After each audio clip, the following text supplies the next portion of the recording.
Thank you Jesus. परमेश्वर का धन्यवाद हो, परमेश्वर ने आज हम सबको इकट्ठा किया है और आज हम परमेश्वर के पवित्र वचनों को पढ़ना चाहते हैं। मैं विनती करता हूं कि आप ध्यान से इन वचनों को सुने और पढ़ें। मत्ती सुसमाचार उसका 5 अध्याय 11 वचन से मैं हिंदी में पढ़ता हूं।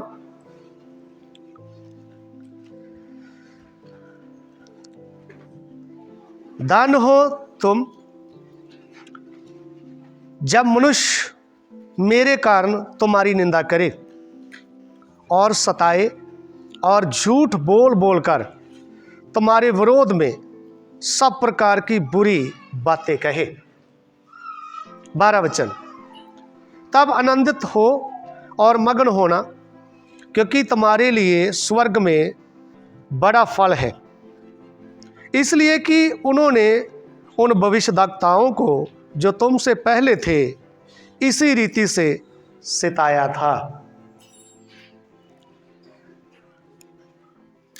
मेरे प्रियो, मैं आपको बताना चाहता हूं,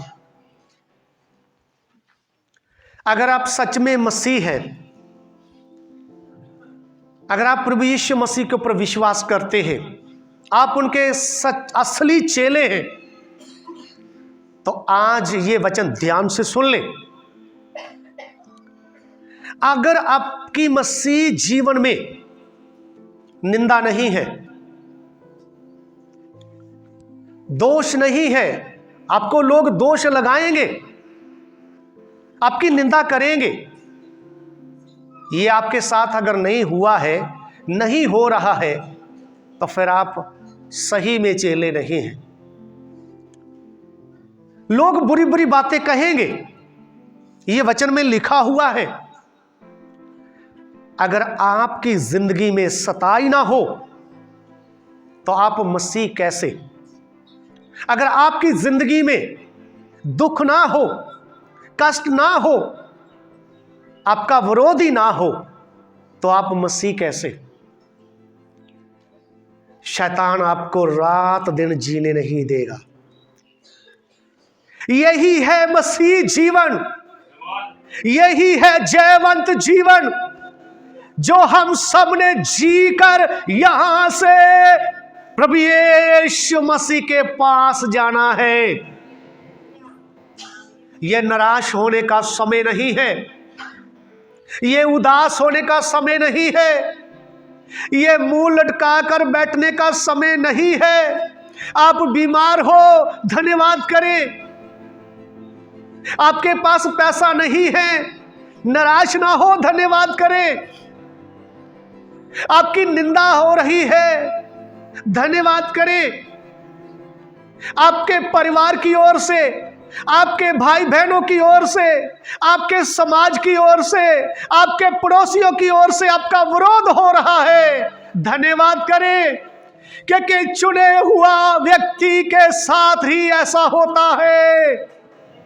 जो असली मसीह है, जो चुना हुआ है, उसके साथ ऐसा होगा।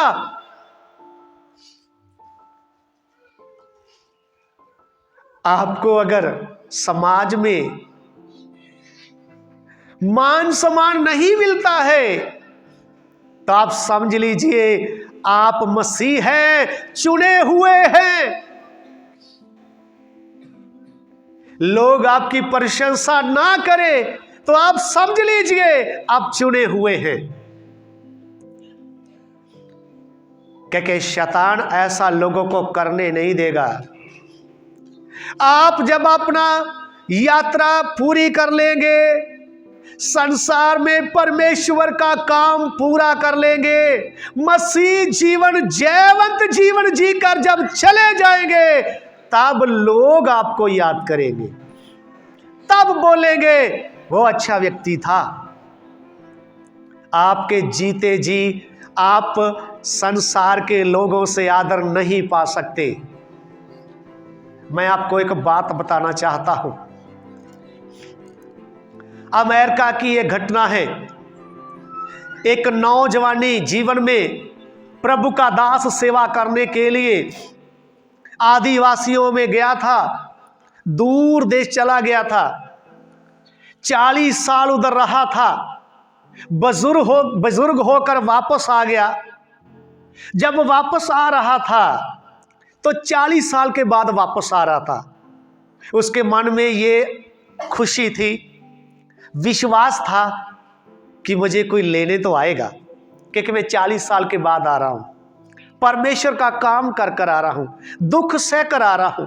मैंने दुख सहा है, मैंने त्याग किया है, मैंने निंदा उठाई है, मैंने बदनामी उठाई है।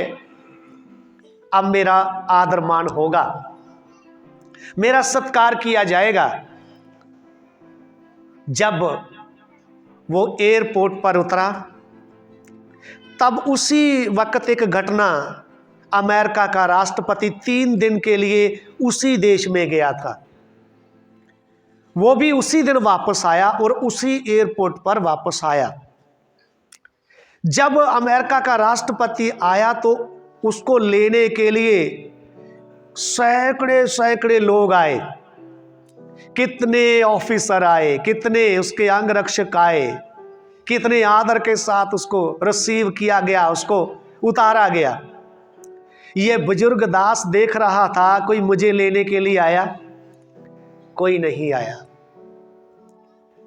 एक पेटी इसके हाथ में थी, सूटकेस, जो बड़ी मुश्किल से उठा रहा था। प्रभु को कहने लगा, प्रभु मैंने आपके लिए इतना कष्ट उठाया, 40 साल मैंने मेरे जवानी के जीवन के सारे आपकी सेवा में दिए, अब मैं वापस आया, मुझे कोई लेने नहीं आया। ये 3 दिन के लिए गया था, इसको कितने लोग लेने के लिए आए, कितना सत्कार हुआ है। तब प्रभु की आवाज उसको क्या आई? बेटा, ये राष्ट्रपति अपने देश में आया है, इसलिए इसका सत्कार किया गया है। जब तुम अपने स्वर्गीय देश में आएगा, तुझे इसी तरह से सत्कार से लिया जाएगा। अभी तू अपने देश में नहीं है, तेरा देश ये दुनिया, ये संसार नहीं है, तू परदेसी है। तू स्वर्ग देश में जब प्रवेश करेगा तब देखना तुझको कितना आदर दिया जाएगा।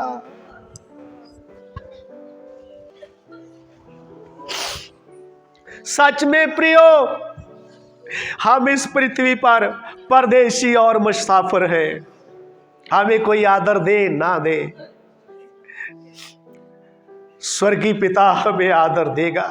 हमारी आंखों से हर एक आंसू पूंछ डालेगा। वहां रोना ना होगा, दुख ना होगा, बीमारी ना होगी, वहां पैसे की तंगी ना होगी, वहां आनंद ही होगा। ये दुनिया हमारा घर नहीं है। अब समझ लीजिए, आप अपने आप से बोले, ये दुनिया मेरा घर नहीं है। This world is not my home. ये दुनिया मेरा घर नहीं है। आप अपने विश्वास को तकड़ा करें। प्रभु इन वचनों के द्वारा आपको आशीष दे।